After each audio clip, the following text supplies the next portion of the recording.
All right, my name is Schmidt. We're here with Mariel Hartley, Michael Bockstahler. It's March 11th, 2024. We're at the Nicholson Library at Linfield University. And thank you both so much for joining us today. Thank you. The first question, and either of you can take this and run with it, is why wine? Ooh, that's you.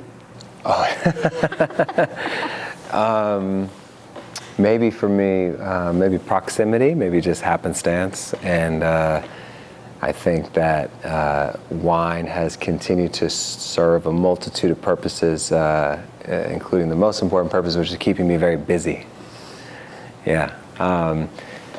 Just multifaceted. There's a lot of mystery tunnels to go down with it, and a lot to keep the time preoccupied by. It's just a very dynamic kind of craft. So I'm a huge sensory person, I guess. I've always been, drawn towards complex sensory experiences, and so wine kind of fits the bill. I think, similarly, definitely a sensory person. My parents own a wine shop on the coast of Maine, and I did a lot of, similarly as Michael, we both did a lot of sort of coming up in the restaurant world and fine dining and things like that, and being exposed to it that way. Additionally, what you didn't mention is he was, right outside of, California wine country, and raised there and going to high school and all of that and being kind of exposed to that. I did not have that benefit. I was in Arizona, although there is a great burgeoning Arizona wine scene. I think I was exposed, through service, and then just sort of working in my mom's shop and, drinking at the table with them. They travel for wine. I think for you, probably a family thing as well, having your uncle kind of expose you. No, nobody in my family really did wine. Still to this day, I don't know that many people in my family care about wine. But yeah, I went to high school in Santa Rosa. So proximity, it was there, but I didn't really know about it until I sort of fell into it through cooking at a young age. And yeah, like you mentioned, I had an uncle who I wasn't super close to, early on in life, but we connected and got to know each other, and it turned out he was a collector of early Napa Valley wines. And so, pre kind of 18 years old, I would go with them to the wine shop, and the kind of joke was they would sell him the overpriced stuff, and then they'd point me out some cool, whether it's Portuguese or Spanish, kind of some burgeoning wine regions that sort of had something a little more intellectual.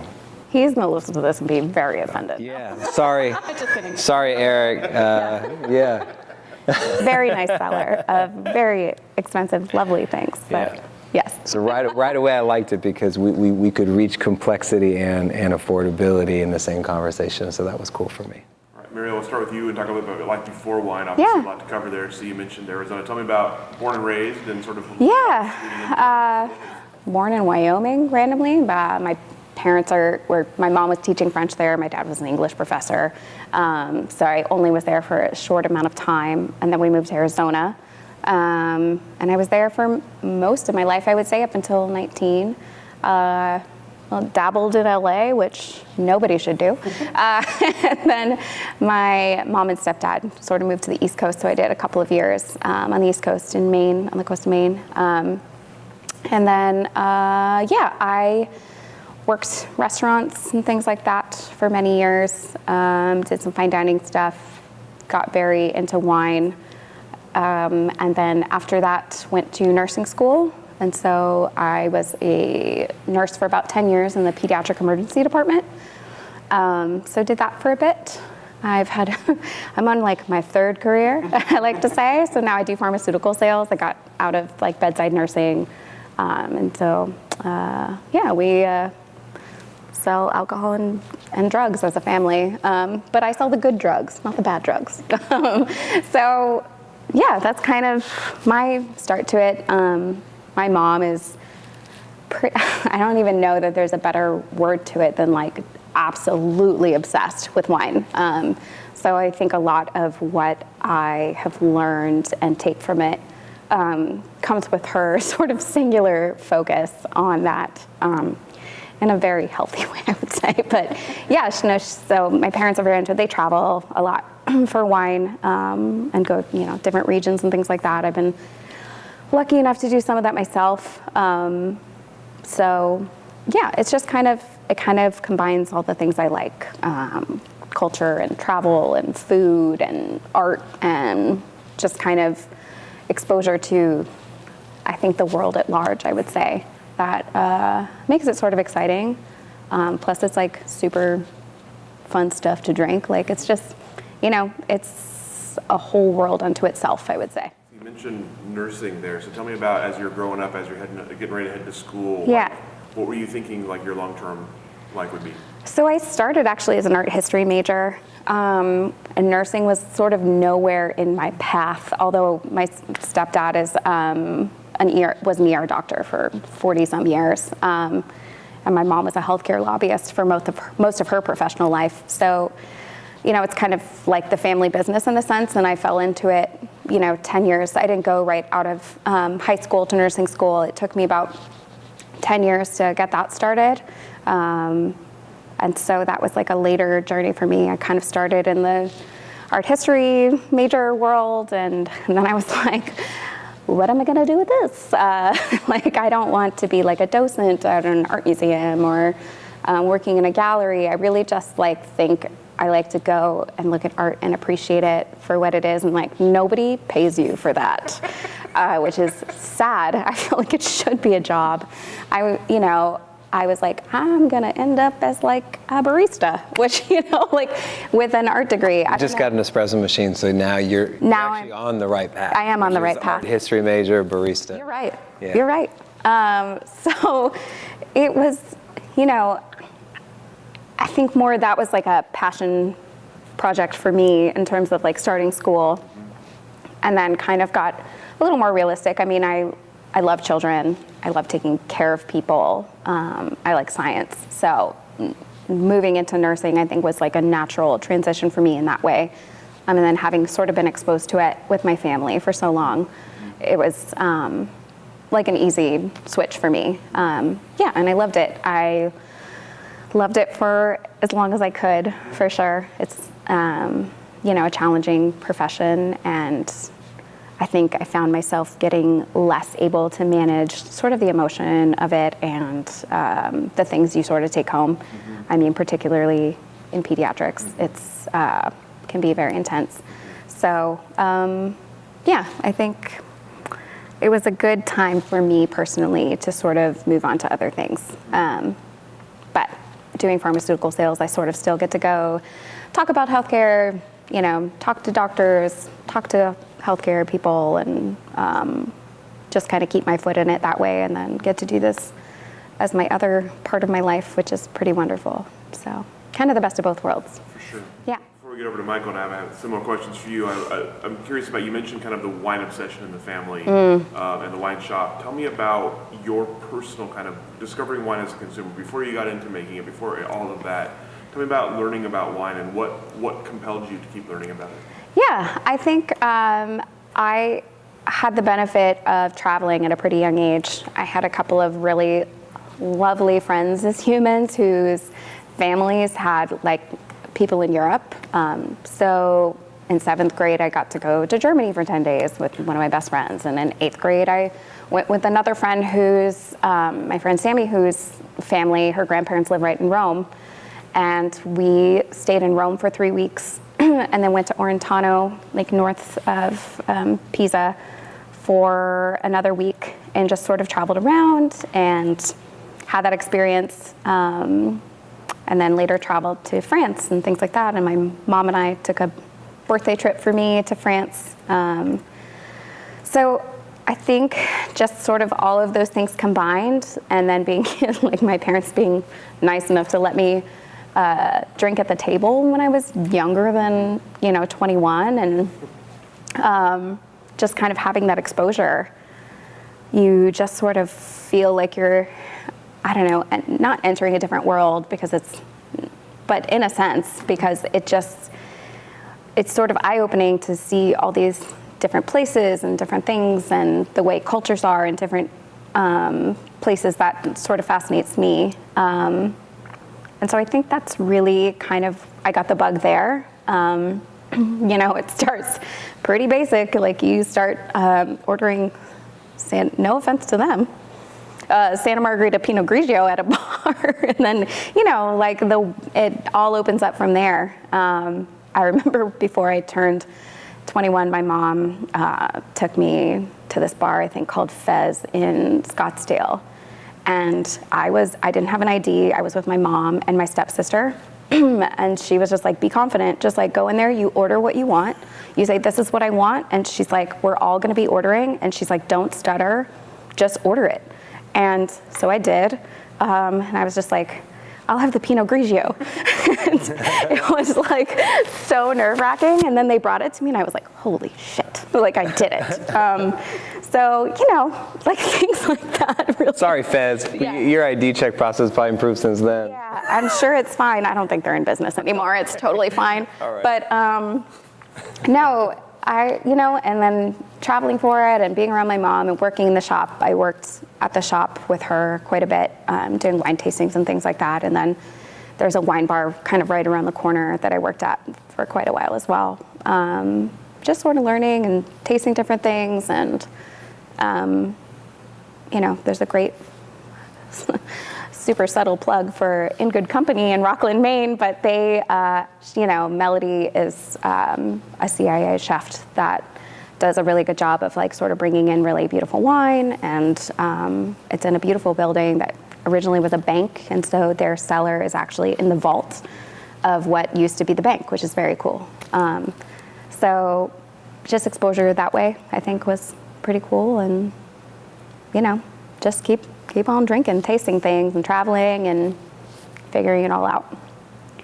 It's a pretty fun road, basically. So Michael, let's start with you then, or go back to you then. Talk about kind of your life before wine. So tell us about born and raised growing up, and sort of what your path was like. Yeah, I was a bad student. I would be interested in things, and I think maybe a frustrated student that couldn't really sit still with kind of the pace of curriculum. And I love things like physics, and I love things like Shakespeare, and kind of, a little bit of everything, but I had a hard time, sitting in class. But I, younger teens got into Muay Thai, very physical.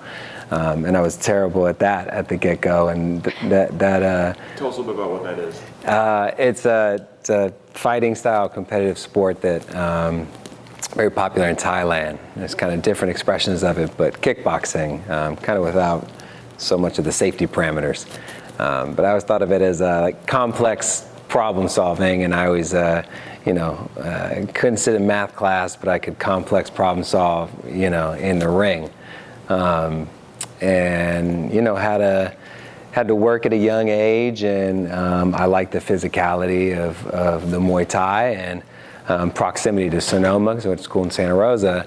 Learned about this wine industry where you could spend 8 to 10 hours kind of doing manual labor, and at the end of the day, you could kind of measure what you were doing, tasting the barrels, smelling the production, whether it's punch downs or transferring wine, kind of spending a day outside and being physical and being able to kind of measure the end result. And that was really eye-opening for me in terms of, what I could spend my time doing. So kind of those next couple of years, bounced back and forth, restaurants, getting in, busing, working my way up to, ultimately wine director in a restaurant, and just kind of this whole universe that I wasn't aware of, from the restaurant to the wine producer to, the harvest intern to the tasting room person. This really complex system that had people of wealth, at one end, and people of labor at the other end, and it was just this really dynamic kind of big world for me, when probably sitting in a classroom felt small. And so, yeah, some exposure to some wines that were way above my pedigree of knowledge at the time when I tasted them, and I early on worked kind of like a catering event with Chateau Montelena in Napa, and I remember the inventor and like the co-inventor owner, it's been a while, of Google Maps, was in attendance. And I remember carrying like, one little thing out on a tray and seeing the level of service and hospitality and just sort of, expression of wealth and culture and, all these things. And I was like, wow, like this is very far from, what I'm used to. So that was cool. And then, seeing people crowd around to taste like an ounce of Screaming Eagle or some old, early 90s or, Dunn or whatever it was. And then back to that kind of wine shop story, sort of meeting an industry veteran who was sort of like, hey, have you tried this little Portuguese wine? Here's the story. And so the dots started connecting. Fell in love.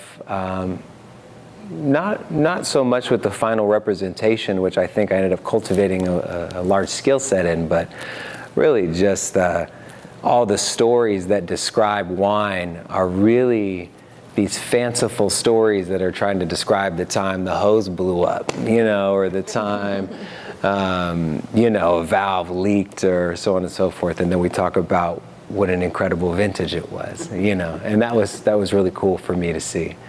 But I've always loved the sensory experience, and wine is, crazy complex in terms of that. Cooking and just being hands-on and being able to kind of spend time with something that could hold my interest was new.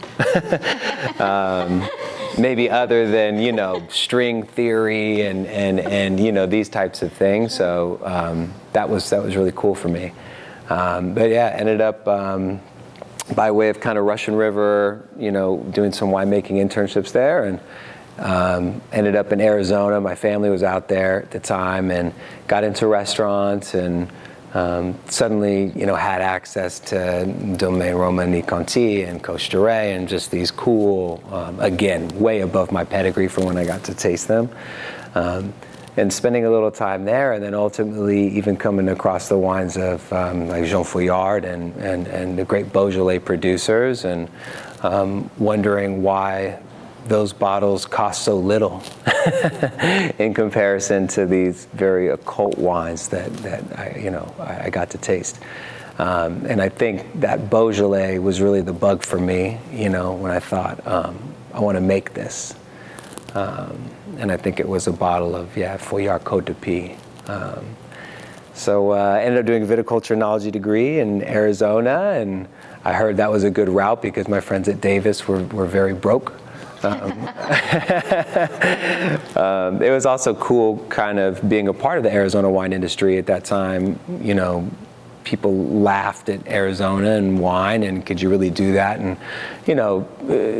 digging in and figuring that they had the same genetic species of cacti or similar elevation or growing degree days to certain parts of Argentina. And okay, so there is something here. And being that it was a new industry, it was all hands on deck for everything. And so getting the reality of like, okay, you want to be a winemaker, like, put on that weed whacker pack and get out there and trim the vines. And I feel like I really got immersed in the reality. And I liked that it wasn't just romantic.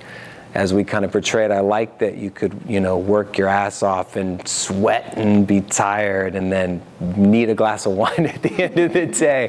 I was like, well, this is full circle. I get the work and the complex problem solving, and it was a little bit different every day. And then there was the reward at the end, which was tasting the wine and thinking about what you would do with the wine once it was in the cellar after kind of enduring all the challenges of the vineyard. Came out here and just by way of ultimately selling a lot of Oregon wine as kind of Burgundy comps in restaurants, and kind of got the Oregon bug and wanted to be a part of what was going on. And it really reminded me of being in Sebastopol when it was almost still affordable to be in Sebastopol. It was kind of the right before the Healdsburg being Healdsburg days and seeing that transition, these patterns started to lay themselves out for me, from the Chateau Montelena experience to seeing Healdsburg being flipped to chasing the Oregon wine bug. That this was like the next adventure. This was the next thing. Now learning more of the history, and I'm always trying to learn more of the history here too. It seems like we're in this idyllic time. And sometimes we complain about, the frost that just happened or the heat, and, trying to remember that it was hard to ripen grapes not so long ago, and we haven't said frost too many times in the past decade or so. So I think we're in a really fortunate time period from what I saw happen in Sonoma as to what's kind of playing out for us now. So both of you have mentioned the kind of restaurants, fine dining, as being part of the sort of the formative work for you. So tell me about learning wine from that angle, learning wine that, as you mentioned, the story of wine, and passing that along all the way up to being a wine drinker. Tell me about getting other people excited about wine and building a wine list and all the things that go into sort of that work. Yeah, I think for both of us, we are very focused on like wine service and how fine and precise that can kind of be. And granted, we both love to entertain in a pretty casual way. But I also think like probably in our professional lives doing that, had a similar knack for probably like service and kind of being like, we talk about this all the time about being like sort of like stone cold killers when you go and you're working sort of a restaurant job and you are trying to make the most money you can, do it the best way possible, pour the wine a certain way, open the wine a certain way, talk about the wine a certain way, and how much that translates for people who are your like patrons and what that means to them and what kind of like you're sort of like drawing them into your world and making them feel like they are a part of something as well. And you're just trying to sort of like get them in on your story and on your journey, I think, and trying to sort of like indoctrinate them, which is like a really aggressive way to say that, but also like probably true. Like, you should like this because I like this. Yeah. Yeah. I mean, service can be that gateway. If you can't do something sort of outwardly impressive, why should somebody listen to you about, the soil type of where this bottle came from, why it matters, right? And learning that and seeing people who were in this world of, serving, again, DRC or whatever it is, and things that you could never afford. And suddenly you're representing those wines, to people, and what is that culture and the rituals around it and so on and so forth. And ultimately, I think trying to become the best representative of those wines and then figuring out what you actually care about those wines. And those, I think for me, were very different things. Yeah, you're sort of taking somebody's story, but then like you can find different things, like if you're really into the way their vineyard is farmed versus what the wine tastes like versus all the vintage variation. There's just so many ways you can sort of approach it, especially when you're talking to other people. And I think that's like a skill in and of itself when you're serving, is trying to figure out what somebody sort of wants to hear and the way that you can kind of draw them into that situation and what they're going to respond to. And I think that's like an intuitive thing that you can kind of figure out, and what makes you successful in fine dining and in service is kind of figuring that out and knowing sort of which way to go with which people, in a sense. Some people want to hear all the details. They want to know about the barrels. They want to know about the vintage. And some people are like, how much does this cost? What does it taste like? And you're just like, right, I can go either way, whatever you like. So, there's a lot of paths you can take there, but. I think to the curating wine list question, I think I came up in the industry at a time too where I was very fortunate. There was just so many good producers and so much access and interest, and people, they wanted they wanted to try something different, and they wanted someone to tell them about it and what it was and why it was different. And so I think that, that was very fortunate to be a part of that, where people cared about the differences between, wine regions and how long wines could age and why, and people were really digging it. The time of the sommelier was alive at the time. Yeah. I think there's a lot of ritual to it too, which I think that is comforting in a way. Like, like opening a bottle, the way you pour it, the glassware, how you pour it, what side you stand on when you do this. Like, that's all just sort of ritualistic in a way that I think people really respond to. And so, and I do as well. And so I think that that's like a connection point for sure. The first bottle I ever decanted in a restaurant was a 40-year-old bottle of Bordeaux, and that a guest brought in. So there wasn't another in the cellar. And never good. Yeah. That's scary. I was very green. And I had my decanting basket. It might as well have been a lunch pail, first day of school kind of thing. And a candle, the whole ritual. And I'm just like, I hope the candle doesn't blow out. That would be embarrassing, because then they're going to know. Like, if the candle blows out, there's no hope. And doing that whole thing and seeing the sediment, and that ritual around it, and again the investment, not only because again you're not buying that off a list, but somebody picked this up somewhere, had it recommended to them, and they held on to it for that perfect moment, and now all of a sudden I'm responsible. Don't screw it up. Don't screw it up. Yeah, 100%. Yeah, and that really resonated. That felt like art in that moment. I don't mean to conflate, wine with art, but that moment felt like art. It's like this all has to be a specific way. Mm-hmm. Yeah. I don't think that's conflation, personally. I don't. Well, I mean, art is art and wine is wine, and they both have beautiful parts of them, and it's all a creative process. I just don't want to dismiss those young men and women trudging up those really steep slopes to haul grapes by hand. But that's art in its own way, Yeah, definitely. We're wandering down a philosophical rabbit hole here. This is a dangerous place to be. That's where we generally end up, so strap in.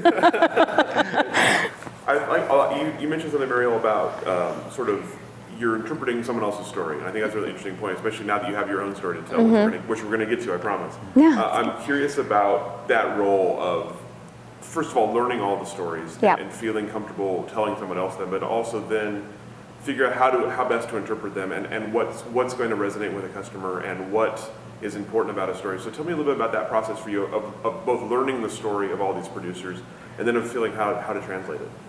Yeah, I think you sort of, I think it's a pretty personal process to me, because there are obviously things that are going to resonate to me that aren't going to resonate with him, and vice versa.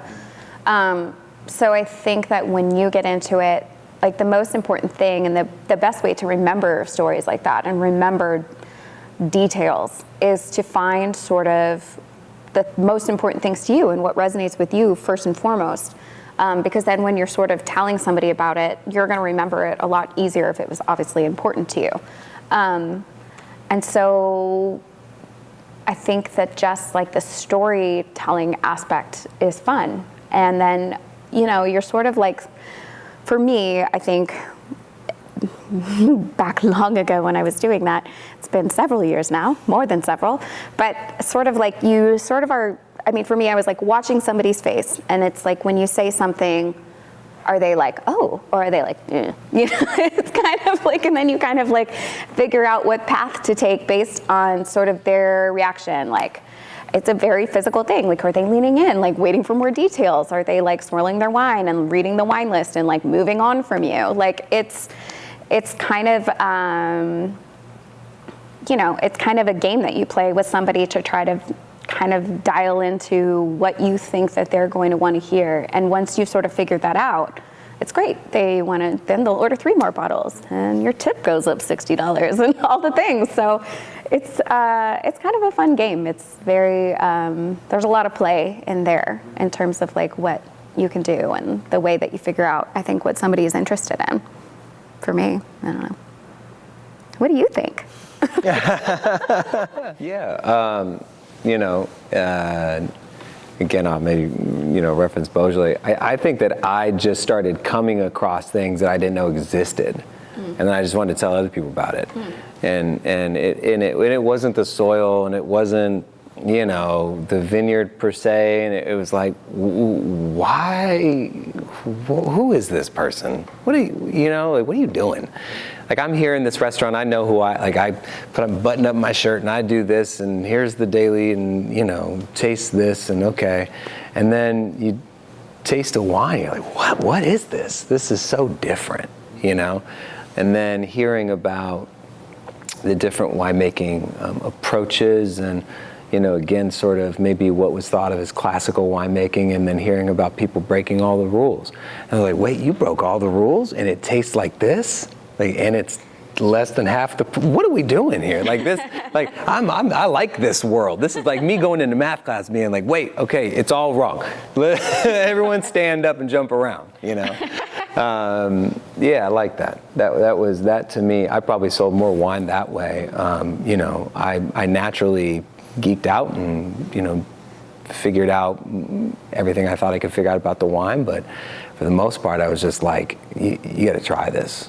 Like, I don't know what you guys are doing tonight, but until you figure that out, let's get this bottle going, because I want to tell you about it. Yeah. So Michael, tell me a little about your sort of early production experience. You mentioned kind of being drawn to the work immediately.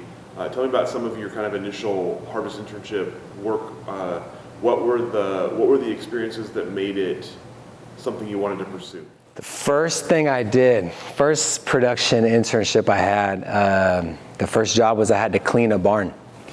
That was the instruction. I was like, all right, off to winemaking school. And they were like, you see that old barn over there? You're gonna want to clean that. I'm like, okay. And I remember Omar and I, and, you know, he did not speak English, and at the time I didn't speak Spanish, and there was a lot of nodding, and we figured it out. And I was a hard worker, and I was constantly studying him because he could do everything that I could do 100 times more efficient and faster, and it was just amazing to me. And so I wanted those skills. And I remember I was really idealistic at the time, and I was working for a company in the Russian River, and there were probably around 30,000 cases at the time. And I remember we had to bulk out a barrel into this Merlot I'd been kind of babying, you know, doing pump overs on every day and so on and so forth. And I can't remember the size of the tank, but it was fairly large. And we had to put this one barrel in, and I didn't like that barrel. I said, this is an amazing wine we have going here in this barrel. I was like, it's not so good. You know, we can't put this in here. And the assistant winemaker is just like, you got a lot to learn about the logistics of winemaking. And so I was really sad that day. And, you know, thinking that this one barrel was gonna it's ruined. Yeah. This thing I'd been working on and babying, and it felt like that. It sounds so stupid. It felt like raising a child. It felt like I was worried how it was going to taste and smell every day, and how it was going to be without me. And I would get in early, and I would check on it. I was like, yeah, it's still healthy. It's still happy. It's still, you know, and that sort of led into blending trials, and I got to be a part of some blending trials. And at the time where we were in the Alexander Valley, they were growing some Sangiovese and you know, Cab Franc, Cab Merlot, and sort of things that we think of as super Tuscan blends.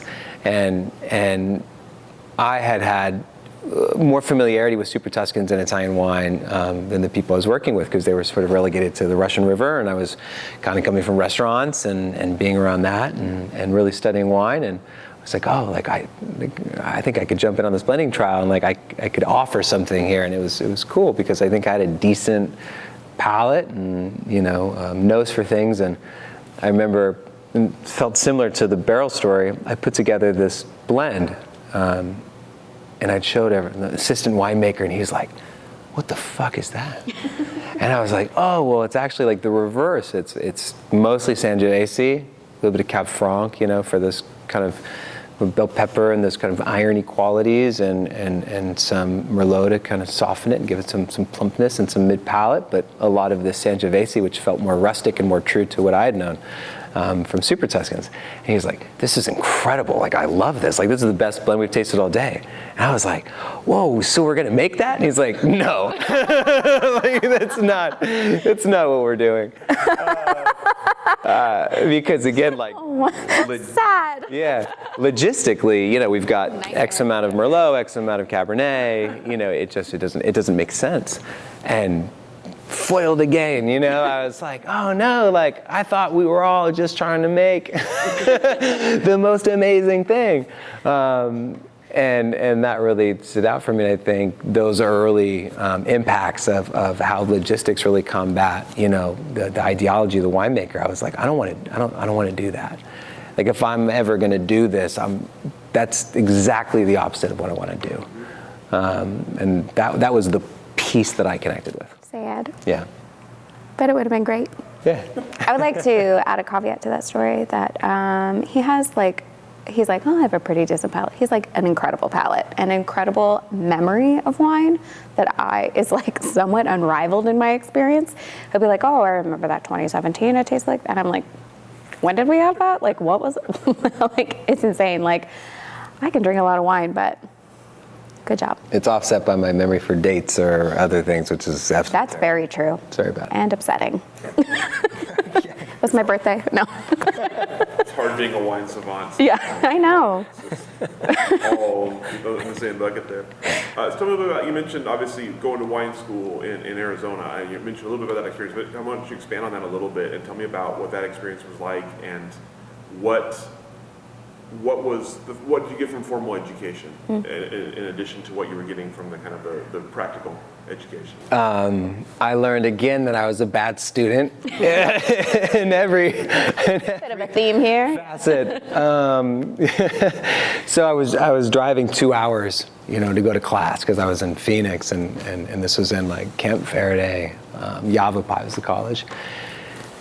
And I remember like when I would say something in class, it was sort of like counter to what I think the general knowledge that was being taught, and so I felt like, oh, like I'm an idiot. Like I'm the only one who doesn't know what's going on, you know. And then I remember that being sort of reinforced in the cellar. We had Smionico, Sangiovese. I can't remember if it was maybe Cab, and it was in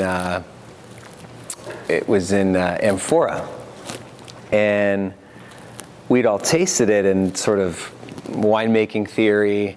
What would you now do with this amphora? Would you barrel it down? Would you put it into a bottle, and so on and so forth? And I remember tasting it, and you know, everyone else was kind of like, oh yeah, like I think it's good. You know, I like where it's at. Like I'd bottle it, and everyone kind of agreed.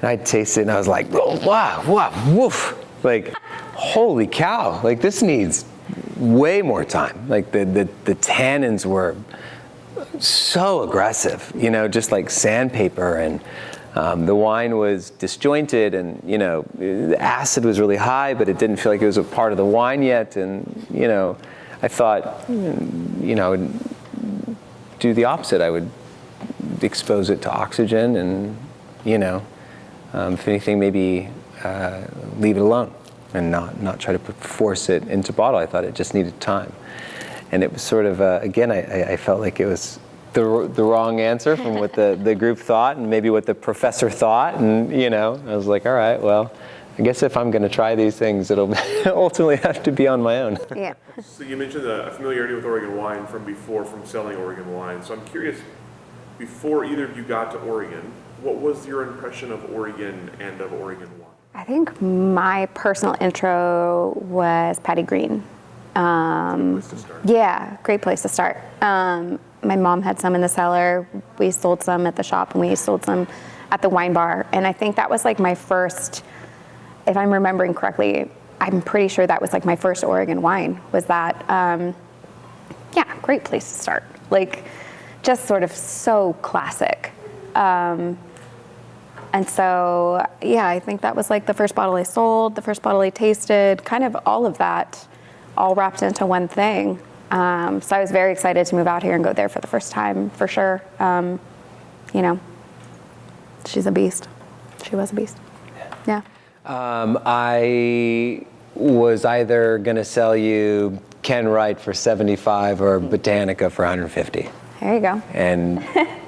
And that was that's what I was geeked out on from Oregon at the time was, Ken Wright sort of had this really beautiful, approachable, ethereal style that I felt that more Americans should try. And that was sort of the gateway drug. And then it was sort of, if you want to check out that on steroids, Maggie Harrison's wines were another point of reference. And so I think when I came out here, that was a big draw, sort of the origins, but also who was kind of pushing the envelope. And I had a fair amount of Bergstrom's wines, which I really loved and felt that they were continually changing, which I really appreciated. So yeah, those were two big points for me. So tell us how you got to Oregon and how you met. It's funny because we both have this Arizona time where we didn't know each other, which is funny to have like that similar background with no crossing of paths. Although I'm like pretty sure I probably went to the place where you were like the wine bar manager at some point. I came out here in 2016 from Arizona, and yeah, I've been here for almost 8 years now, and I love it. It's like sort of you go somewhere and you're like, this is like where I was meant to be. I hate the Arizona sunshine. I have like reverse seasonal affective disorder. I hate it. Like during the summer, I'm so depressed. I'm like, oh, it's so hot. I got enough of that for a lifetime. When it rains, I'm thrilled. Like today it's blustery and terrible and gray. And it just like it makes me happy. I feel like I'm in a Jane Eyre novel. Like I'm down to clown. Like it's great. So for me, this is just sort of, you're an hour and a half to the mountains, hour and a half to the beach. You're in smack dab in the middle of wine country. All the restaurants around here are beautiful. Just, all of that. It's a pretty wonderful experience for me personally. So, yeah. And what brought you to Oregon? Oh, that's a more complicated story, but let's just say I moved here for a job. And I was kind of leaving Phoenix Children's Hospital, coming to OHSU to work in Dornbecker ER. But just the first time I came here, actually, I had never been here. I drove in sight unseen and moved my kids, the whole kit and caboodle, and just kind of came and tried it out. I'm very like that. I feel like I can kind of roll with any scenario. So that's how I got here, in a nutshell. I left Arizona. I won't bore you with this story because it's too long. But after I'd gone through a series of some intensive medical situations, I had a rare tick-borne illness that went undiagnosed for almost 2 years. And so went broke chasing after that, and couldn't work regularly, although held a part-time job best I could, and then ultimately kind of had to resolve that on my own because there wasn't a lot of medical advice at that point for what I was dealing with. And then Oregon just felt opportunistic. It felt new. I'd been, exposed to the wines and researching it, and just needed something different. And to your point about, sort of the climate, and I got here and it reminded me of Sebastopol in the fall, but almost all the time. Like the amount of just biological diversity here is insane. The plant life, and it just felt very inspiring, and the energy felt really amazing, and the even just the air and all the trees. And I remember noting you could drive to the coast, and you have these huge, just towering trees, like all the way up to the coastline. Like where else do you see that? And so it just felt like a very beautiful place of like renewal and a cool place to have a next chapter. And how did you two cross paths? He was at Bergstrom. I went in for a tasting with a friend, and he was doing our tasting. And he got like a very inventive way to sort of like get my number, but I didn't think that was what was happening. It went straight over my head. And then like a couple weeks later, I went back, like my mom came into town and I brought a couple of friends out. And then I sort of figured out that maybe that was what was happening originally, but I had just sort of missed it altogether. Yeah, and then to be very honest, I went to a couple more tastings that day, had a lot of wine, got real brave, that liquid courage. And then I just sort of started texting him, and here we are 4 years later. So yeah, it was like the very beginning of COVID. So I sort of got locked down together in a way. We moved in real quick. Yeah. I think like maybe 6 weeks after our first date.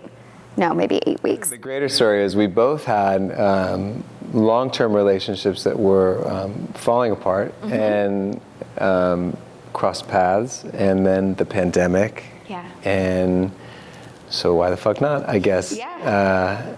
I was living in this like massive house in Portland with my work husband and his dog, and myself, my dog, and my 2 kids. And then he moved in with him and his dogs. We had 3 dogs, 3 adults, 2 kids. It was wild, but it was like COVID and we all locked down together in a way. I mean, granted, my work husband and I were still like nursing and going to work every day at that point in the ER. So he was like very kindly like pouring us wine and making us dinner and like running the dog. I was the keeper of the inn. The keeper. For sure. The keeper. Which is great though, because I kept busy and felt that I was trying to help keep you guys sane. And I had 3 dogs to take care of, and it was pretty wild. Kids, and then we all kind of would meet and sync up at different points in time, and we'd kind of have these therapy sessions of what I was going through, not knowing what to do for work next or where the world was at, and taking care of these kids and dogs, and you and Miguel on the front lines with the kiddos and the COVID, and we all came together over some sashimi and wine at the end of the day. It was pretty wild. It was kind of like a frat house, but less dirty. Like our bathrooms were very clean. I'll say it that way. But it was like very much like, who's coming over tonight? What dinner? Well, I guess during COVID there was nobody coming over for dinner. It was just us. But like, what are we doing tonight? What are we cooking? What are the dogs doing? What do the kids need? It was probably in hindsight like a really good distraction for everybody. Yeah, I agree. Yeah. Yeah, and now we just all were together like a couple of nights ago. So like those relationships remain intact, and it was like a very good bonding experience. But I think during that time, everybody was getting like these COVID checks and like, what are we gonna do with them? And I was like, well, I'm gonna buy my kids shoes. And with them, we were kind of like, what are we gonna do? And he was like, do you think we should just make wine? And I was like, huh. I remember having that panic moment and thinking that I was gonna be here a year later. Not knowing what to do, government not knowing what to do, work, what's everyone going to do? And like, well, I don't want to be a part of that conversation. I'll let people smarter than me figure that out. But I don't want to just sit here and collect a paycheck for doing nothing. It just felt, I don't know, stagnant, and I didn't want to, my biggest fear was that I was going to feel right where I was a year later. And so we invested that money and bought some grapes from Washington, from Prosser, Washington, some Tinta Cow grapes. and probably long-term modeling out gamma production. We're doing a lot of whole cluster and different oxygen trials and so on and so forth, and made some wine in our garage. And I think all in all, being totally ignorant to how to do it properly, probably spent more on equipment that we didn't know we needed, or had to borrow a truck, and in the long term we should have, done something else, or, and I think all in all it was, $7,000 or $8,000 to kind of get started. And then we got to the point where it was like, okay, we had the opportunity to maybe do it legally, or to start thinking that way. But we couldn't afford to do that and to bottle the garage wine. And so, drank some with friends and so on and so forth, but ultimately had to kind of pour that initial investment down the drain to reuse the equipment. And I'd always joked, if you told me it was going to be $8,000 down the drain in order to get started doing something like this, maybe I wouldn't have taken that leap, so better not to know. We both have a streak in us where we're just kind of like, oh, let's just do it. Like, let's just do it. Like, we're both very much like, let's go. Like, yeah. I think we both, that's where maybe our souls meet a little bit, is just kind of being willing to sort of do anything, which is expensive. So yeah, we've never been to a casino together, which I think is positive. Yeah, and I super think that's positive. something that we will never do, because we would, I don't know, I think we would be super poor. And we are super poor. You're right. Right, I forgot. You're right, I forgot that point. Poorer. Yeah. Yeah. So, no casinos for us. You're limited to just the two vices for now, just the wine and drugs. Pretty much, yeah. Yeah. I think hey, we got that on lock. Yeah. We'll stick with that for a bit. Before we jump forward into the wine, I do want to ask about healthcare in 2020. Yeah. I'm curious about what the experience was like for you and how you sort of got through that. Absolute shit show. It's a weird thing to talk about, because I feel fortunate enough that on the pediatric side, obviously that wasn't affecting children in the same way that it was adults. In that one sense, in that one thing, it was a very protected class of, with children.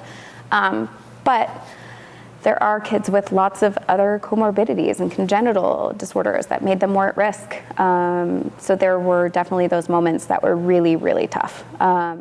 This is such a deep conversation, but there was some politics of hospitals where you're sort of expected to do more with less, even in life or death situations, which really I don't jive with. And I think that, I could give a dissertation on this. The healthcare system at large just really needs to kind of look a little deeper into the people who are sort of doing that work and holding up that system. And you've seen a lot of people leave the profession and go on to do other things because they just feel unappreciated. And so, it's kind of that feeling where you just sort of are doing something and you're just not sure if anybody's noticing. And I think that many people felt that during that time, putting yourself at risk, putting your family at risk, but then still being asked to do more with less. It's a pretty challenging thing. And I think that's something that no person in any capacity, in any work, role should ever be asked to do. If you have something that's at the heart of the industry, then pay those people, respect those people. There's a similar conversation to be had about teachers and that whole thing. It's just pay people for what they're worth and what they're doing and what they're providing. Because otherwise the whole system falls apart, in my opinion. And that's my TED Talk. So, it was tough. It was a lot of trauma bonding with my fellow, those people that I went through those couple years with in the ER are still my chosen family, and people that are my emergency contacts for my kids and, that kind of thing, who are my family. And so, and I think that, I guess that's one way I think that we find connection and similarity is like you sort of feel like that when you are in a real tough, shitty restaurant job and like you're just like up against it and in the weeds. Like you just build these relationships with people that are based sort of on trauma, and then you come out at the end of it and you're like, it was fine. Like, we're doing okay. Yeah. And then you just sort of like repress all the shitty parts. But I'm fine. Thank you for asking. Yeah. So, yeah. Thank you for that. No, sorry. That no, it's not a topic everyone's talking about. No, that's okay. No, it's way off track. Sorry. No, not at all. So, back to the wine, and you mentioned, obviously, you trial wine, you basically have to flush it and start over. So as you decide to take the leap and start making commercial wine, tell me about what's your initial vision, what's your initial plan, how does it start to come together? Be close to the wine, you know, in every sense, just, you know, trying to look at, you know, we knew that we were going to be very small.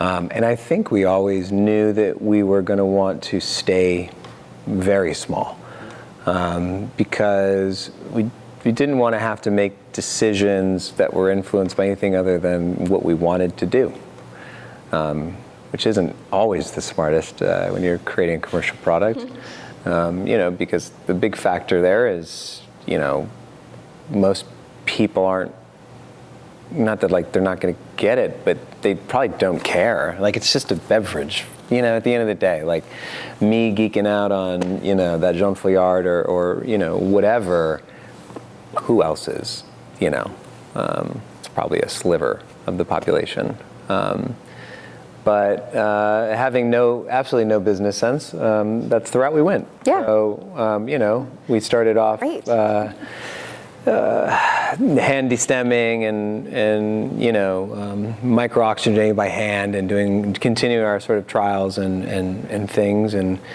you know, the joke here is, I think I told her it would take about. You said 2 hours. 2 hours, and I think it took like 9. To hand destem. To hand destem our first ton of fruit. He stayed up until 2 a.m. watching this video of these people in Savoie with this beautiful like woven basket that somebody's like great-great-grandmother had probably put together. It looks like an apple pie, sisters. like the top of an apple pie. The way it was woven. And there's like an entire community of people sort of like rolling grapes over this woven basket, and like it's coming off the stems and falling in, and so like the berries are like just all still intact and very protected. And he's like, I think we can do that. And I was like, I'm sorry, neither of us has a grandmother that weaves baskets. So, you know, and so we did it with closet made racks from Home Depot that we zip tied together, put over a pick bin and rolled. And he was like 2 hours max. And I'm like 9 hours, like minimum. So yeah, I was like closer, I think, to my estimation than yours, but it was still super fun. We had champagne. Had champagne. Luckily, we had a friend nearby working at a wine bar. Called her and she's like, "Oh, are you guys still?" Yeah, we're still at it. You know, come on by. But that was also the first hands-on indicator of thinking about non-homogenization in winemaking. Because we saw the way the grapes were breaking and tearing, and you know, where they had it almost down to a science in this video from Savoie. For us, it was watching this, and some of the grapes are not falling off the first time, and some are being, you know, crushed, and some are, you know, totally intact.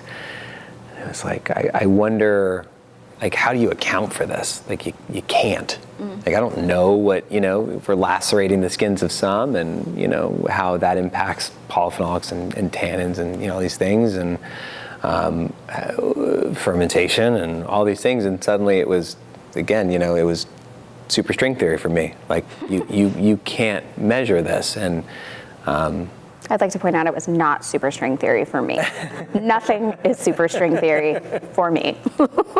That's a very you thing. Yeah, but just endless possibilities. You know, whereas I think I got an earlier picture that winemaking was more systematic, and there were things you did, and there's things you didn't do, and there are reasons why, and you know, chemistry.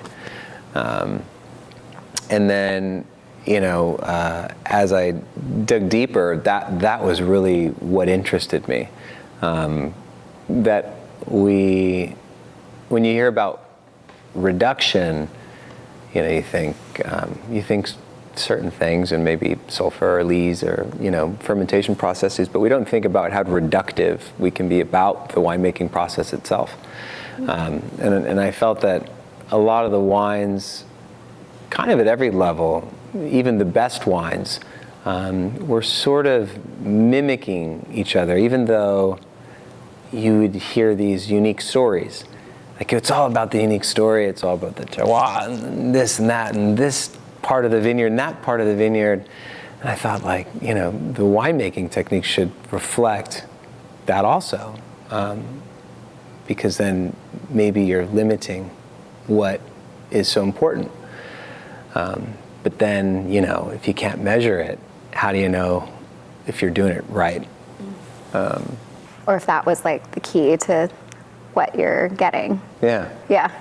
So it kind of became this game of kind of like when you cook and you're in it and you're not following a recipe and you're just tasting and doing something and tasting and you're just finding this balance continually that just requires you to be very close. And so I think our approach just is to be very close to each part of the process and not always try to measure what we're doing, but to understand the impact and the direction. Do we like the direction this is going? Do we not like the direction this is going? But ultimately to be, really hands-off in some ways that, we talk about being hands-off and the vineyard making the wine, so on and so forth. And I don't mean like that, but I mean when things arise that are not optimal, maybe initially. Well, are they always not optimal indefinitely? Do I have to rectify this situation, or can I let the wine, figure it out? And as it turns out, a lot of the things that I'd sort of been told from people I think are much smarter than I am when it comes to chemistry, I wanted to put that to the test, and I wanted to see if the wine could figure itself out the way you could taste a sauce or a soup, and it might not be quite there, but just don't add anything yet. Just wait, And so it turns out that there's a lot more wiggle room. You really did approach this like a parent. It's very, very impressive. So tell me about first commercial wine.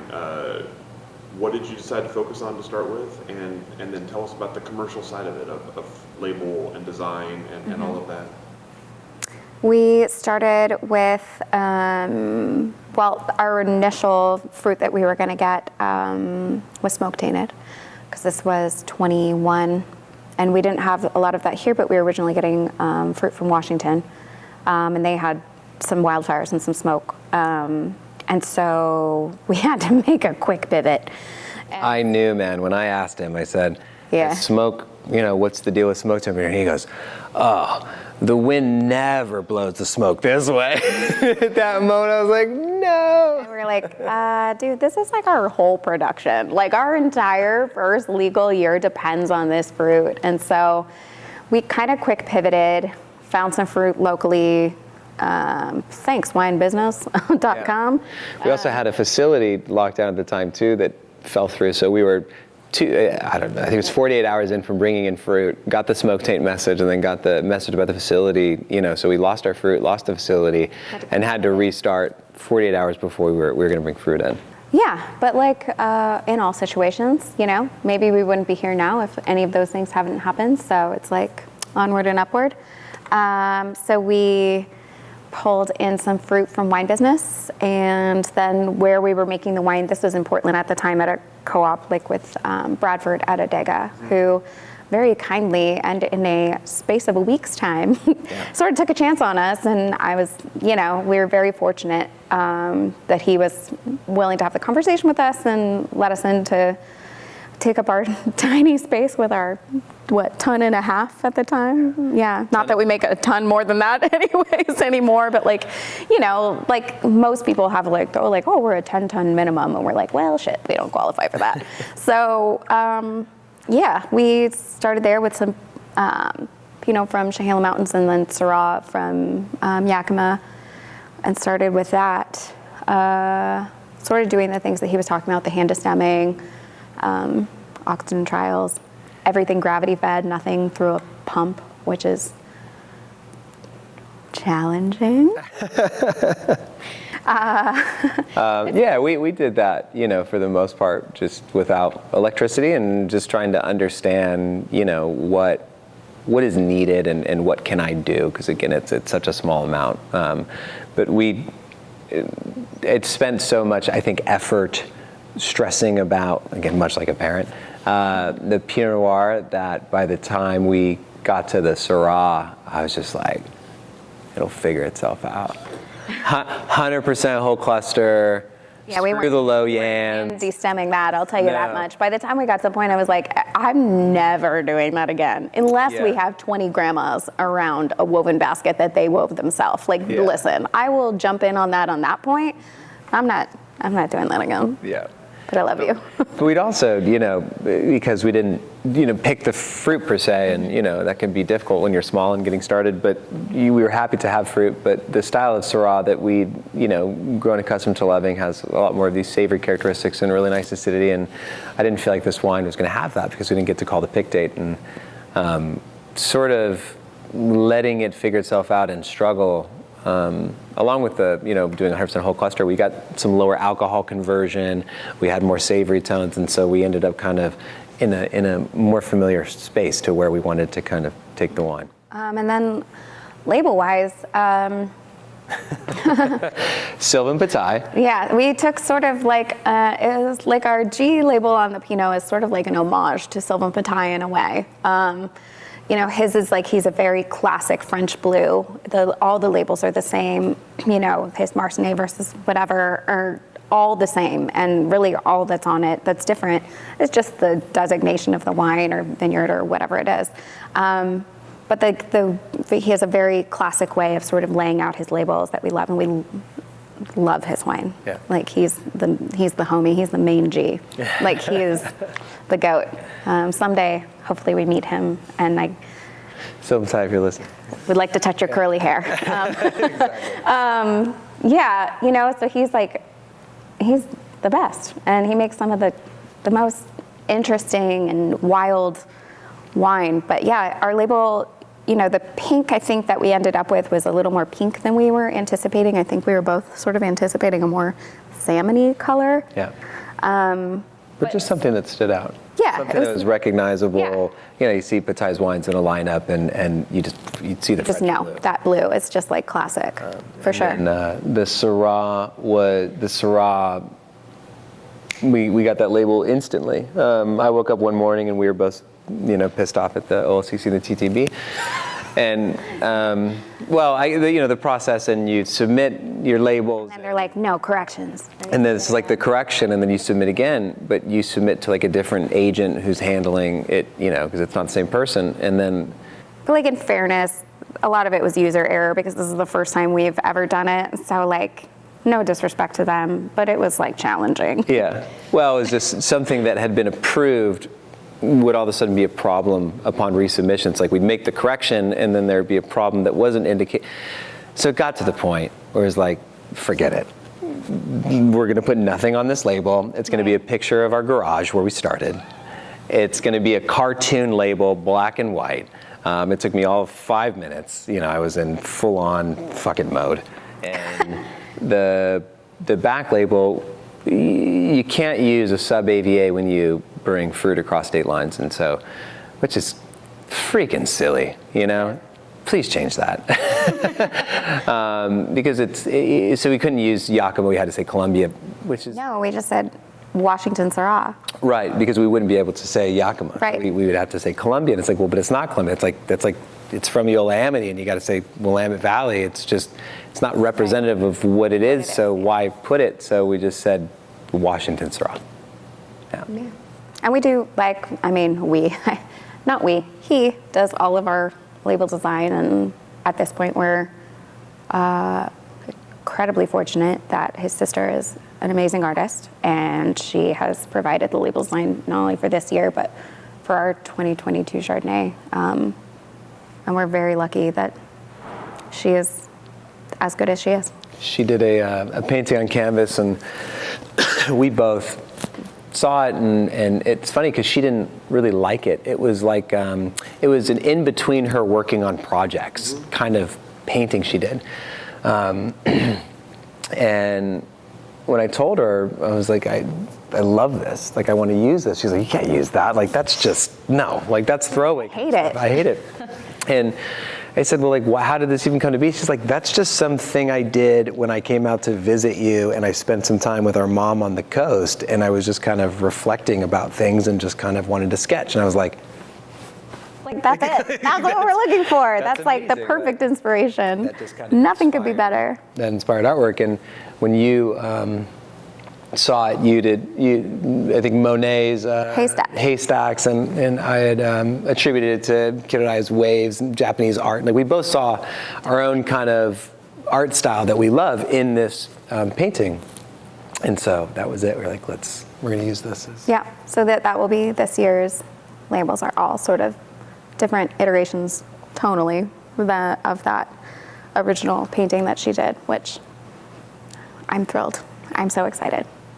Thanks, Kiers. Yeah. Excited to see the art history go into good use. Yeah. I am too. Like, I never thought that it would kind of come full circle in this way and like give me an opportunity to sort of look at things and think of like, if I made a bottle of wine, which I literally never thought I would. This is like a wild adventure. To be able to sort of like use her art in a way that feels very representative of what we're doing and the way we feel about it, and then just like having it, the component of it being family, is just like, I mean, what could be better? You know, what could be better? Nothing. And tell me about the name. Oh, Lord. It's like we never picked a name, was the way that we have this name. So the first time it was said was after a series of unfortunate events. And we were in the garage, something probably spilled. I ended up, I misjudged the capacity that we get pressing in the garage, and I ended up going down to the local brew pub, and I was like, hey, like, I'm not a crazy person, but could I buy like all of your growlers? Literally. Like, however much that is. Came on with like 30 growlers. She was like, how much do you want? Yeah, I think we bought like 20 or 30 growlers, and moved a bunch of wine out of a barrel into these growlers. And I think at that point you'd said this is like guerrilla winemaking. And that sort of resonated. And we'd always talked about like our inspirations are, geeky from our time in the industry, but we don't want to get bogged down with thinking that what we're doing has to be relegated to being so perfect and beautiful and important, because it just messes with the creative process. Yeah, and that's also like not how we represent to the world, I think. Like, we're just like pretty real and like try to, it was a little edgier, and like kind of I think how we present is just like not like we're, polished-ish, but like, like I just think it just kind of felt representative of what we were doing at the time. Like, we're really doing this, starting from the garage and like figuring it out. It's our own money. We have, no backing outside of, family help, and trying to just sort of figure it out and like make it as authentic as we can to what we want to make and what we want to drink, which is like maybe not the best business move. Like, we're just making what we like, and we're like hoping to find our people who like what we like, and like, please find us. We started off with the Chardonnay label. We needed to tell people, again, just from a good business sense, that hey, like we're making single vineyard Chardonnay in a very specific way. And if you look at how the wine is made, you'll see the comparisons, and you'll have a sense of the wine. But how do we bridge the gap between, like, our name is Guerrilla Wine Company, but we're making single vineyard Chardonnay. Turns out, not the easiest bridge. not the easiest bridge, and so that label, we were trying to go in a prettier, more elegant, more kind of obvious, sort of elevated direction, and we'd sort of changed the website and we spelled it all out, and we're like, man, this is really beautiful. This looks like like a really good business decision of like this. Like if someone was going to recommend you do something, and they ask like, what's your project? It's like, well, it's like really high quality fruit, single vineyard Chardonnay, made in a specific da da da da. This is what it should look like, and then we got to that point and we're like, this sucks. We hate it. This is terrible. This I don't want to talk about this. This is like floofa de fla fla wine. And so we hate talking about ourselves in that way, and we're more just like, just taste it. Just like, come sit with us. We'd love to pour you a glass. Like, we just trying to keep it real, I think. And so we got to that point of having, my sister do this sketch of like beautiful hanging fruit from the vine and, all this on this white background, and it was all in like pencil. It was so cool and so pretty. I was like, it's too pretty. Like it's too elegant. It's too pretty, too elegant. We're jerks. And we came up with ennui. Yeah. Which is sort of tongue-in-cheek because it's essentially boredom or not having work to keep you entertained. And this is certainly the hardest thing I've ever done. Kind of ground up, being responsible for like an organic product and taking it all the way through to the point of a consumer really enjoying it. And so the term ennui is sort of tongue-in-cheek for us. And then to that picture that she did, I text her back. I go, hey, can you take this but make it like a little more like fun? Like could you maybe make the fruit kind of like yawning, kind of a caricature, kind of sleep, like ennui, like experiencing ennui. Like I have ennui. And so she drew these like this little hand and this little sleepy eyes, and it's like yawning, this little fruit sketch. I'm like, yeah, that feels like us, like that. Yeah. Now that feels right. Yeah. Yeah. It's a little more serious this year, I would say, our labels, but like, I just feel like it represents what we're doing so well. Sorry, that was a weird way to divert the conversation. I just kind of spaced out. No, it was right. It's that piece of art. It was just a moment. Yeah. And for us, it's been just a series of moments and trying to be present in that moment. And I don't think that we want to attribute anything unnecessarily to the wine, and we just want to let it speak for itself. Yeah. You talk about finding your people. So how is that going so far? I think, we're so small. This year, I think, made 200 cases? Like we're tiny.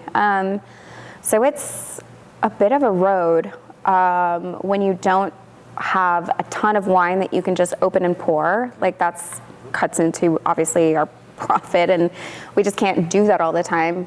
And so sort of finding paths to get it into the hands of the right people and people who will appreciate it and understand, which is not everybody, and that's okay. Like our wine's not going to be for everybody, and I think that's okay. It's just we hope to find those people that it is for. And we make so little amount that it doesn't really have to be that many people. But I think we just want to find people who understand what we're doing, and we make wine that we want to drink. Our Chardonnay is what I want to drink every day. And at the end of the day, that was the biggest that's conversation. Is he said, what is the business move that makes the most sense? But are you going to buy that? Like, do you believe in that? Like, really? Because there's a lot of things in the market that we don't believe in, and that was. These things are probably working against us, but maybe long term. I think consumers are really smart. I think they're really smart. And I think that, people are always trying to market and brand and go in the direction of what's popular and kind of play to the weaknesses of consumers. And it's like, I think especially now we're at a time we're so inundated with that kind of stuff that people can see through the BS, and I think they want something real. And that's what we want to do. We just want to make something real, and we want it to be really difficult for us, and we want it to be very small, and we want to really show up. Like when you open that bottle of wine, I feel like $50 and $60 for wine in the Willamette Valley is like, well, that's just the standard. It's like, well, who's drinking that, And even sommeliers and especially restaurant people and people who are representing these wines, it's like, we're not on that budget. I'm not on a Grand Cru Burgundy budget, and so we wanted to give, I think, people something that made sense. Yeah, we want to make stuff that we want to drink and things that we're inspired by, kind of drink the way that we're making the wine. And I think that that's a testament to you and, you being inspired and you reverse engineering all these things and just being so capable. And I think we're just going to stay the course, and it might be the long game, but I think in the end that will be worth it. And that our, if you build it, they will come, the old, like we're just gonna. And if not, we're gonna drink it. Right, yeah, no, like no problems there. Like, if you don't come, like we're good. We'll just be drunk for years, like it's fine. So. What was the feeling like when you had your first wine in a bottle with your name on it? Wild. Let's go on vacation.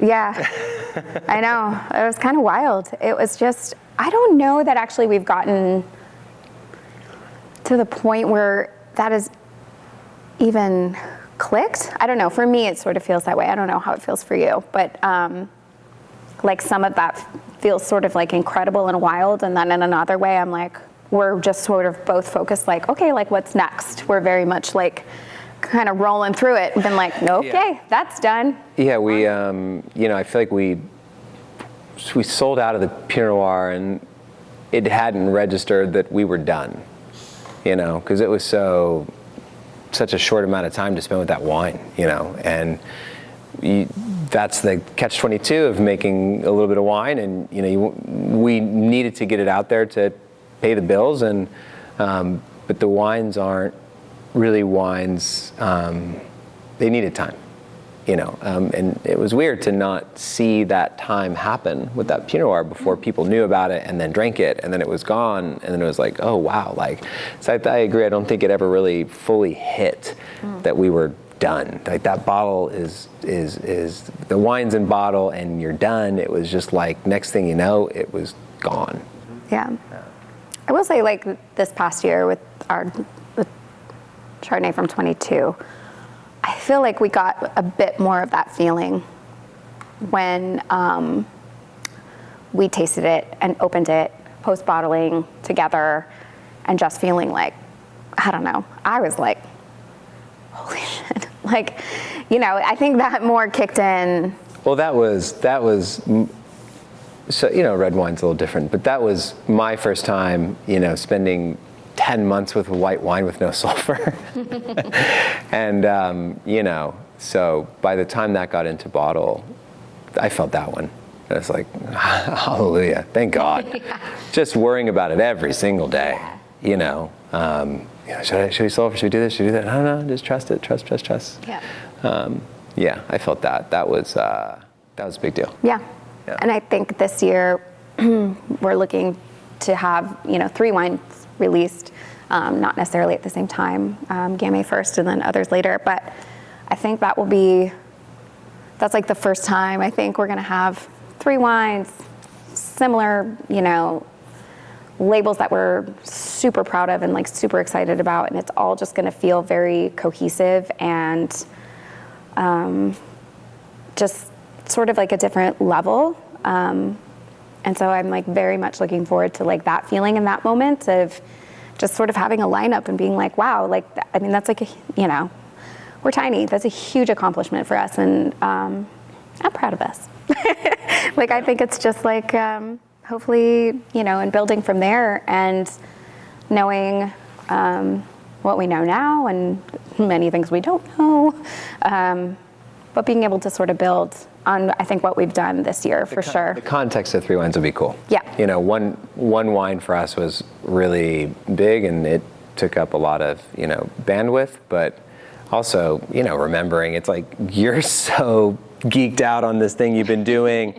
But to other people, it's like, okay, like you made 1 wine, like that's cool. Like what's next? What else? Right. What else do you have? Even selling one singular wine is tough. People want to taste your wine, I think, in context of other things. They like to see, a lineup of things, which is hard because when you pour your heart and soul into this one thing, and you're just like, this is so, and it's great. in my humble opinion, it's fucking good. We ran across that with reviewers reaching out to us and oh yeah, we have this one wine, and they're like, well, I don't review one wine. It's like, oh, well, that's all we made this shucks. year. We'll try again next year. So no, I think it's going to be a great feeling, and maybe just sort of like feeling like we're hitting maybe like a bigger top of the bell curve part where we're really heading towards something that I think we both sort of envision for it, and feels like pretty big and like a big accomplishment. Unlike what, just like sort of the stepping stones to whatever is next for us. Well, give me a little idea of what that vision is for the future. Is there a goal? Is there something that you would feel like you had accomplished if you got to it? I mean, from the stories I've told, being able to make MA, and specifically from Eolaminate, that was big for me. Eolaminate just in general, for both of us, that was big. It's where our favorite wines are from in the valley for sure, and I think flavor profile wise and just vineyard wise. She wants a Cab Franc in the near future. Yeah, I love Cab Franc. Look at that. He's like sort of on board, but like also will do it for me. She razzes me all the time. I did a Bourgogne tasting for her once from late 80s, mid 90s, late 2000s, and all that, and because she would always razz me. She's like, you don't like Cab Franc. And I'm like, no, he just doesn't love Chinon the way I do. It's not that I don't love Cab Franc. It's just that I am not in awe of every $15 bottle of Chinon. There's a wow.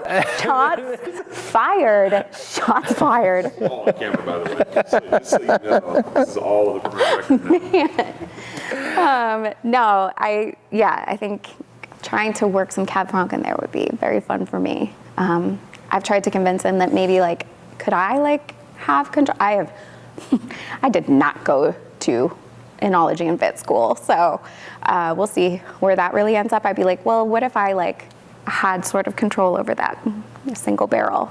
What would that be like? And I'd be like, then just tell me if I'm steering somewhere very wrong. But that would be sort of, I think, a cool experience. I think we're in the range you want to be. I mean, 200 cases, I think that's where we'll be at for a little while. Mm-hmm. Yeah, I mean, we grew from 60 cases to 200 in just a couple of years, which doesn't seem like a lot, but when you're really doing it yourself, it's quite a jump. We both obviously work the 9 to 5. Yeah, and we both work full time, so. Then when you got to pay for grapes or the rent or so on and so forth, it's like that's just coming out of the grocery budget for that week. It's not like it's coming from somewhere else. So I think we're at a. We don't even have a credit card. No credit card. Yeah, that was my dumb. I like things clean and simple. I don't like to owe. It's challenging in the interim, but I think we both kind of talked about. I mean, beyond this, trying to.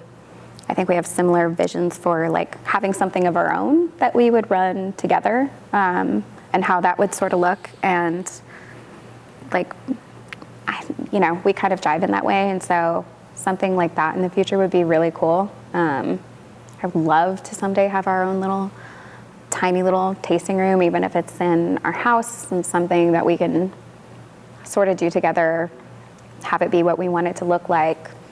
We both love to cook, so having food and our cooking be a component of that, and that would be very cool. I think we would both.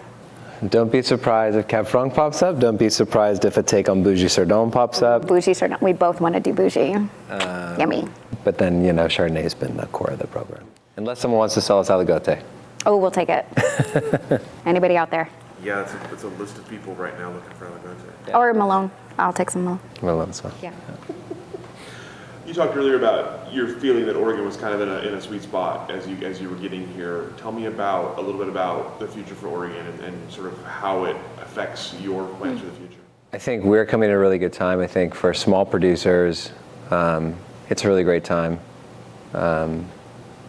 Accessibility to grapes and accessibility to really high quality fruit. I don't have any complaints about the vintages. Other than 2020, the obvious with the smoke, but the diversity here and just the access to really high quality fruit is huge. And and Oregon's big on the conversation of what's next, and I feel like the standards are always being pushed. Mimi Castile's probably a big driver, in that arena. But I think that people are interested in Oregon not becoming just a monocrop sort of agricultural place. And I think that bodes really well for people who want to make different styles of wine. Yeah, I think there's a good conversation happening here. Maybe, I say more so than other places, but I guess that's super anecdotal. But, I think that people in Oregon and in the West in general are, pretty free thinking and open to a lot of things. And so, the sustainability conversation comes into it, and, like you kind of talked about, like vineyard management and how you're, and obviously we don't own our own vineyards. We have to trust in like the farmers and the vineyard partners that we have in order to, and hoping that they're just doing their utmost to give us something that's quality, which they have, and we're super thankful. Because that's, can be nerve-wracking too, not having your own vineyard and not being there day to day to like know sort of what's going on, and but having trust in that process, I think is a big conversation around here as people, there's lots of people that source fruit, especially small producers. And so I think that the conversation around here is like pretty exciting, I don't know, from my standpoint. And I think it's only gonna get better as time goes on and people are more focused on biodynamics and all that kind of stuff. And I'll say, I hope we get back to blending AVAs. Yeah. If I have to make a prediction about Oregon's future, I think that'll be a part of it. I hope we get back to that. I mean, there's been such a focus on, distinguishing the AVAs, and I totally get it. I just think there's such a massive stylistic range within any given AVA, and it's so young. And, we see what's happened in Burgundy, and there are very large vineyards where there are very different expressions from that single vineyard, and I think we would benefit, especially being a young industry, from keeping an open mind to crossing lines of AVAs. Yeah. All right, last question for you. We've covered all the future stuff, so I want to double back to the Chardonnay for a second, because obviously that's the thing that's sort of setting you apart right now that you're focusing on. So give us an idea of Chardonnay process and of what's going to come next with that particular part of the project. So Chardonnay process is, grapes are hand harvested, and did a really long horizontal press. Although I'm more interested in vertical pressing for sort of the filtration through the skins of the lees, and I think it sort of benefits when you're not moving a wine and not racking a wine. That initial sort of filtration of the juice back through the skins, I think, is really interesting. I think it could filter out some undesirable characteristics and also put the juice in contact with some more desirable characteristics. But for us, the juice just goes into neutral wood punch-in. I like the oxygen exchange and the reduction with punch-in, especially without using sulfur. I think you get a really nice compaction of the lees. And the wine it stays very angular and very pretty and very bright. We tend to pick on higher TAs and lower alcohols, sort of considering the point of picking as the first point of longevity for the wine. Also an effort to keep the wine protected without sulfur. So the wine, rests in neutral puncheons. We don't do any batonnage with the lees. And yeah, we haven't been able to over vintage yet. So we're typically 10 months on gross lees and no racking, and that's kind of it. Native on everything. I'm a strong believer, I guess, if I do have any real staunch beliefs at the moment.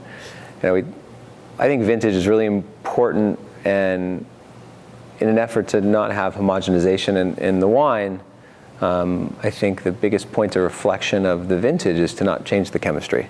And so I'm a big believer in not chaptalizing, not acidifying. We don't even add nutrients, when we work with really low, YAN values. So I think that struggle for fermentation is reflective of the vintage, and there are benefits to that as well. So I'm interested in using as many factors as humanly possible, but also placing a lot of limitations on myself once we pick that fruit. All the questions that I have for the two of you. Thank you. Anything I didn't ask that I should have? Anything that we didn't cover today that you'd like to cover? I don't think so. I don't think so. Cool. Yeah, thank All right. you. Well, thank you both so much. No, for coming out, absolutely. sharing your story, sharing your time with us. Yeah, absolutely. Go ahead and let you off the hook. Thank you.